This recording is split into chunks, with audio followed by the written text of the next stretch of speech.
Welcome back. Now joining us for a special conversation, we have Saurabh Vatsa, Managing Director, Nissan Motor India. Nissan entered India in 2005 and will complete 2 decades in the country next year. Currently, it sells 2 models in the portfolio, Magnite and X-Trail. In fact, Magnite, which was also recently revamped, is one car that leads the brand's success story in the domestic market, as well as their export story since India's launch in December 2020. Going forward, as a part of its ambitious midterm global business plan, the ARC, Nissan wants to launch 3 all-new models in India and wants to become a hub for exports. To tell us more, Saurabh, welcome to CNBC TV 18. Thank you so much, Shibani, for having me here with you. So as I mentioned, Nissan Magnite has been such a crucial model for Nissan in India. What is your strategy to gain the market share in a very highly competitive SUV market in the country right now? We are looking at 3 fundamental pillars of the business, which are going to grow our volumes in India, which is essentially a very strong focus on domestic market, an equally strong focus on export market, and bringing back or relaunching the CBU business in India. And this is going to be reflected in our volumes as we get into financial year 26. We are aiming to go almost about 3x from domestic performance of about 30,000 units to 100,000 units. A similar number for exports at about 100,000 units. And of course, we'll have our CBU portfolio as well. And this is going to be fundamentally broad-based on the new models that we are bringing in the market. So while we've recently refreshed the Magnite and we've relaunched the CBU business with the X-Trail, you will see 2 new CSUVs coming from the house of Nissan in financial year 26, which will be essentially a 5-seater CSUV and a 7-seater SUV. And both of these are very different vehicles. It's not just that we packaged seating on it, but at the same point in time, you will also see a new SUV EV that we are working on in the market for India at the moment. Yeah, and on that note, then, if you can also share with us, how do you want to position the brand to appeal to the young consumer and some of the key features that you believe will resonate with the Indian consumer?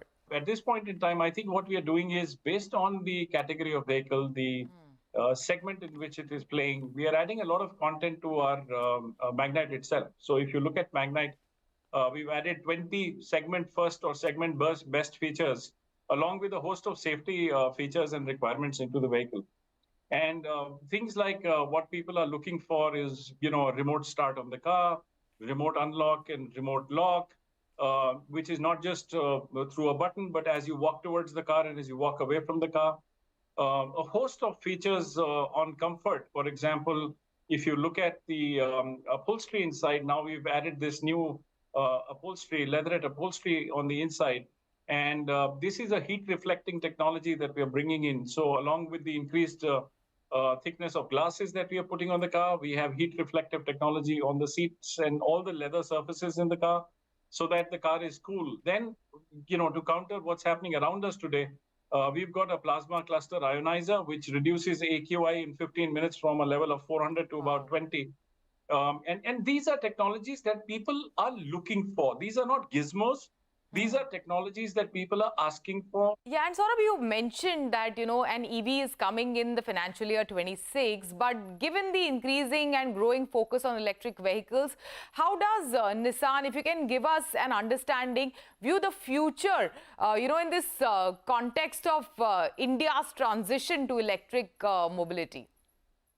So, Shibani, as far as electrics are concerned, like I said, Nissan is working on it. I mean, Nissan has been one of the pioneers in electric business. It's been almost 70 years that we started with the Tama, Nissan Tama in Japan in 1947.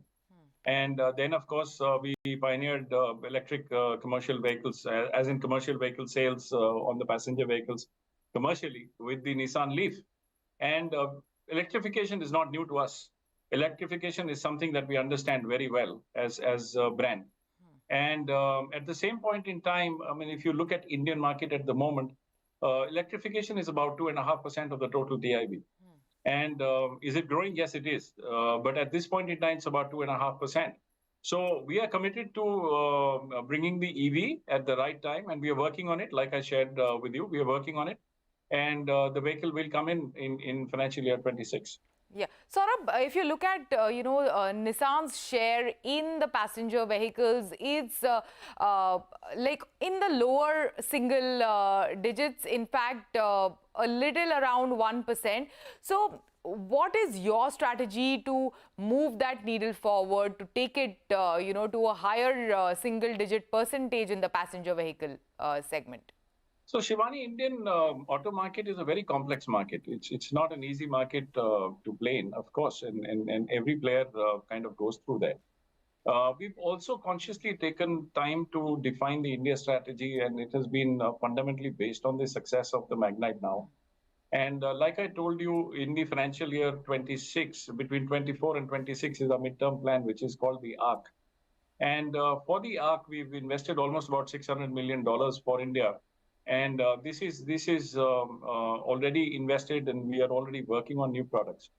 So when you look at the share, it's not just growing existing brands and nameplates, but at the same point in time, it's also launching and being very relevant with our new product launches that we are planning in the midterm plan. All that we contribute in terms of volume, products, localization, innovation, manufacturing, engineering technologies, all of this is beginning to contribute towards the ARC plan.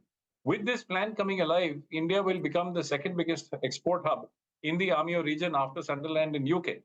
So you can imagine that India is going to play a very crucial role in the ARC while it's building up its capabilities, capacities, products, engineering, manufacturing focus.